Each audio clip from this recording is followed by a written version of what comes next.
Raj Electronics and Home Appliances. Loan facility available. ಈ ವೇದಿಕೆ ಮೇಲೆ ಉಪಸ್ಥಿತರಿರುವ ಲೋಕಸಭಾ ಸದಸ್ಯರಲ್ಲಿ ನಮ್ಮ ಬಸವ ಕಲ್ಯಾಣದ ಶಾಸಕರಾದಂತಹ ಶರಣು ಸಲಗಾರ್ ಅವರಲ್ಲಿ, ನಮ್ಮ ತಾಳಂಪಳ್ಳಿಯವರಲ್ಲಿ, ನಮ್ಮ ರಾಜಶೇಖರ್ ಪಾಟೀಲ್ ಅವರ ತಮ್ಮರಾಗಿರ್ತಕ್ಕಂಥ ಚಂದ್ರಶೇಖರ್ ಪಾಟೀಲ್ ರವರಲ್ಲಿ, ಎಲ್ಲ ಹಿರಿಯರಲ್ಲಿ, ಮಾಧ್ಯಮದವರಲ್ಲಿ, ತಮ್ಮೆಲ್ಲರಲ್ಲಿ ಹಾಗೂ ಬಹಳ ಹಿರಿಯ ಸಂಗೀತ ಗವಾಯಿಗಳಾಗಿರ್ತಕ್ಕಂಥ ಅವರ ಬಾಯಿನಲ್ಲಿ ಜಂಬೂ ದ್ವೀಪ ನವಕಂಡ ಪೃಥ್ವಿಯೊಳಗೆ ಎರಡಾಳಿನ ಭಾಷೆ ಕೇಳಿದರೆ ಆ ಹಾಡನ್ನು ಕೇಳಬೇಕು. ಬಹಳ ಪ್ರಸಿದ್ಧವಾದ ಗಾಯನ. ಅಂತಹ ಗಾಯನವನ್ನು ಆಡಿರ್ತಕ್ಕಂಥ ಹೊರಟ ಅವರಲ್ಲಿ, ಸಿದ್ದರಾಮಯ್ಯನವರಲ್ಲಿ, ತಮ್ಮೆಲ್ಲರಲ್ಲಿ ಭಕ್ತಿಯ ಶರಣಾರ್ಥಿಗಳು. ನೋಡಿ, ಅವರು ಶುಕ್ರವಾರ ಬರ್ತಿದ್ರು. ಅದು ಬಹಳ ಕಷ್ಟ ನನಗೆ. ಯಾಕೆ ಶುಕ್ರವಾರ ಬರ್ತಿದ್ರು ಅಂದ್ರೆ ಅವ್ರು ಮೌನ ಇರ್ತಿದ್ರು. ನಾವು ಮಾತಾಡಿ ಅಂತ ಹೇಳೋದಕ್ಕೆ ನಮಗೂ ಬರಲ್ಲ, ಅವ್ರು ಮಾತನಾಡಲಾರದೆ ನಮ್ಮ ಅನುಭವ ಕೇಳಿ ಅವ್ರು ಹೋಗಬೇಕು. ಎಷ್ಟು ಮಜಾ ಇರ್ತದೆ ನೋಡಿ. ಇಂತಹ ಪೂಜ್ಯರನ್ನ ಪಡೆದಂತಹ ಈ ನಾಡು ಧನ್ಯ. ನಾಡು ಧನ್ಯ. ಕಾರಣ ಗುರುವಿಗೆ ಜಾತಿ ಇಲ್ಲ. ಜಾತಿ ಹಿಡಿದವನು ಗುರು ಅಲ್ಲ.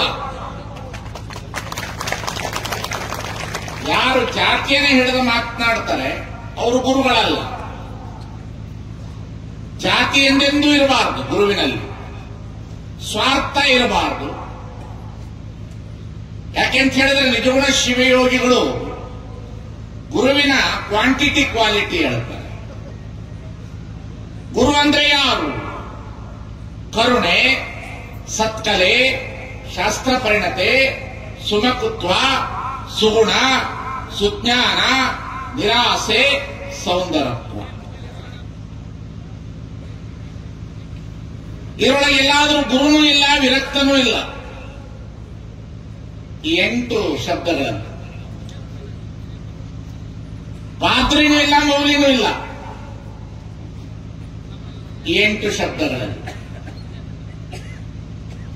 ಗುರು ಅಂದ್ರೆ ಯಾರು ಅಂದ್ರೆ ಮೊದಲನೇದಾಗಿ ಗುರುವಿಗೆ ಕರುಣೆ ಇರಬೇಕು. ಕರುಣೆ.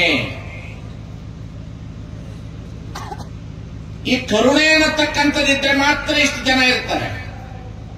ಯಾಕಂದ್ರೆ ಗುರುವಿನಲ್ಲಿ ಮೊದಲನೇ ಹೆಜ್ಜೆಯೇ ಕರುಣೆ, ಹ್ಯುಮ್ಯಾನಿಟಿ, ಮನುಷ್ಯತ್ವ, ಮಾನವೀಯ ಮೌಲ್ಯ.